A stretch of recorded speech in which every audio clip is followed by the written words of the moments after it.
Apapun masalah kulit kalian, yang paling penting dan paling utama itu adalah menjaga kesehatan dari skin barrier. Apabila skin barrier sehat, maka kulit akan glow up dan kelihatannya mahal gitu dengan sendirinya. Kalau skin barrier-nya sudah rusak, pasti akan lebih sulit nih untuk menjadikan kulit terlihat glow up atau glowing. Jadi, apapun masalahnya, yuk kita benerin dulu itu skin barrier.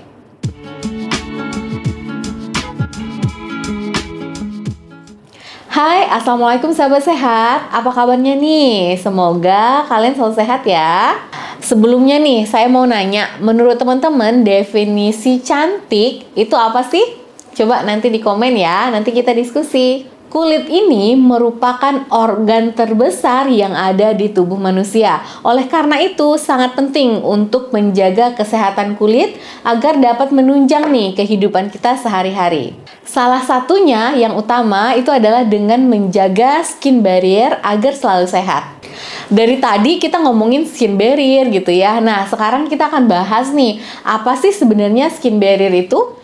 Skin barrier itu adalah lapisan terluar dari kulit kita dan juga dia terikat nih bersama dengan jaringan lipid. Walaupun skin barrier ini merupakan lapisan terluar dari kulit kita, dia memiliki fungsi sebagai pelindung untuk kulit. Gini nih, struktur kulit ini terdiri dari berbagai lapisan, di mana masing-masing lapisan ini memiliki fungsi yang berbeda-beda. Nah, lapisan terluar dari kulit itu biasa kita sebut dengan stratum corneum, yaitu penghalang nih dari lapisan kulit kita untuk menghalangi agar kuman-kuman ataupun bakteri gitu ya tidak mudah masuk ke dalam kulit. Si penghalang ini dia digambarkan seperti batu bata nih yang kuat dan juga rapat ya seharusnya. Dan dia terdiri juga nih dari sel-sel kulit yang keras atau biasa disebut dengan korneosit. Lalu setelah lapisan itu kita akan menemui nih lapisan keratin dan juga pelembab alami yang ada dari dalam kulit itu sendiri. Nah, lapisan lipid yang memiliki kandungan kolesterol, kemudian asam lemak dan juga ceramide, inilah yang kita sebut sebagai skin barrier. Walaupun tampak tipis ya lapisan kulit ini, ternyata dia sangat-sangat bisa nih menjaga kulit kita dari masuknya kuman, patogen yang dapat merusak sel-sel kulit.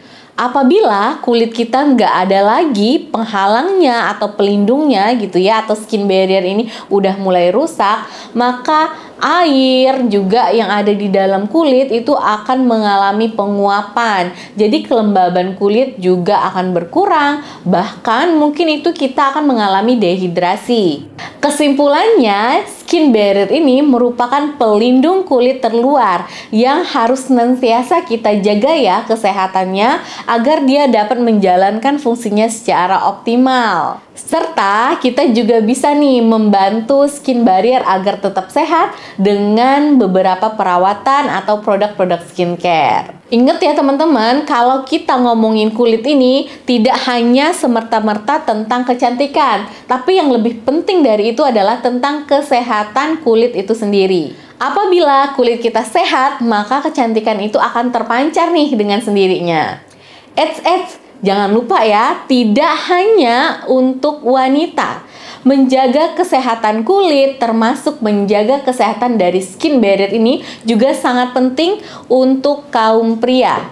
Karena ingat ya, kulit merupakan organ terbesar yang ada di tubuh kita. Jadi kita harus menjaga senantiasa ya kesehatannya agar kehidupan kita sehari-hari juga tidak terganggu dengan kulit yang tidak sehat. Sayangnya ya, kebanyakan orang nih tidak peka nih untuk merawat lapisan terluar dari kulit kita ini. Padahal itu adalah salah satu jalan yang bisa kita mulai dari awal untuk menjaga agar kulit kita tetap sehat dan terhindar dari ancaman kerusakan. Sekarang kita akan bahas nih apa penyebab dari rusaknya skin barrier atau pelindung kulit ini. Kulit kita pastinya akan beresiko nih terhadap segala macam ancaman atau kerusakan gitu ya, baik dari dalam ataupun dari luar.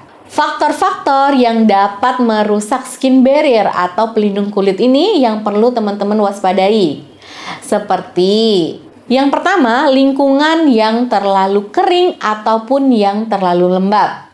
Yang kedua, sering terkena paparan dari sinar matahari, apalagi jika teman-teman lupa atau jarang menggunakan tabir surya. Kemudian yang ketiga, bisa juga nih adanya paparan memang dari suatu alergen, patogen, zat iritan, ataupun polutan-polutan yang masuk atau menempel ke kulit. Selanjutnya, paparan dari senyawa tertentu seperti zat kimia ataupun deterjen. Dan salah satu musuh terbesar dari skin barrier itu adalah sabun atau deterjen. Jadi harus pinter-pinter ya dalam memilih sabun ataupun facial wash. Selanjutnya, bisa disebabkan karena eksfoliasi yang terlalu sering. Eksfoliasi emang penting ya untuk mengangkat sel-sel kulit mati gitu ya, agar skincare atau produk perawatan kulit juga bisa menyerap dengan sempurna. Namun, apabila eksfoliasi dilakukan terlalu sering, tidak sesuai dengan jadwalnya, kemudian menggunakan bahan-bahan eksfoliasi yang terlalu keras atau caranya ya terlalu keras kita menggosoknya gitu ya, itu bahkan dapat merusak skin barrier. Kemudian selanjutnya bisa juga nih disebabkan karena faktor-faktor psikologi, misalnya mengalami gangguan psikologi. Sebenarnya sih kalau gangguan psikologi ini tidak hanya merusak dari kulit kita ya, tapi dapat juga merusak organ secara menyeluruh. Selanjutnya ada juga nih yang memang disebabkan karena faktor-faktor genetik atau bawaan. Memang ada beberapa orang yang memiliki faktor genetik atau herediter, kulitnya terlalu kering gitu ya, yang skin barriernya juga emang sulit nih untuk mendapatkan skin barrier yang sehat, seperti pasien-pasien yang menderita dermatitis jenis eksim gitu ya. Kemudian pasien-pasien yang menderita psoriasis. Psoriasis ini biasanya kulitnya cenderung kering dan juga tampak bersisik, sehingga perlu banget nih selain obat-obatan ya, perlu juga untuk menjaga kelembaban dari kulit. Kemudian bisa juga nih seperti pasien-pasien yang mengalami ichthyosis. Nah, udah tahu ya penyebab dari rusaknya skin barrier apa? Sekarang cari tahu nih apa aja tanda-tanda kerusakan dari skin barrier kalian. Bila penghalang atau pelindung kulit ini sudah rusak, maka dia akan menimbulkan beberapa gejala nih yang bisa teman-teman cermati. Yang pertama, teman-teman bisa mengalami gatal-gatal, kemudian peradangan pada daerah kulit tersebut, kemudian adanya perubahan pada warna kulit, bisa ke arah kemerahan gitu ya, atau bisa juga nih timbul beruntusan. Selanjutnya, mudah terinfeksi terhadap zat-zat patogen seperti bakteri, virus, ataupun kuman-kuman lainnya. Bahkan selain beruntusan ya, jerawat juga akan lebih mudah muncul nih karena kan mudah terinfeksi oleh zat-zat patogen ataupun alergen dari luar. Jadi, jika teman-teman mengalami salah satu dari kondisi di atas, segera konsultasi ke dokter ya, supaya kalian bisa mengetahui nih penyebab masalah kulit kalian itu apa dan bisa mendapatkan penanganan dengan cara yang tepat.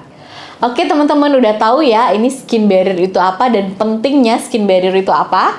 Video kali ini sampai sini dulu ya, kalau kepanjangan nanti kalian bosen. Untuk di next video itu kita akan membahas gimana cara merawat skin barrier agar tetap sehat. Buat teman-teman yang belum subscribe channel ini, subscribe dulu ya Dr. WSP. Dan juga kalau kalian ingin konsultasi masalah kesehatan, boleh silakan follow IG saya di sini @drwsp dan juga follow IG terbaru nih produk skincare saya yang akan kami keluarkan ya di sini nih, dermawell_nbp. Terima kasih, saya akhiri. Wassalamualaikum.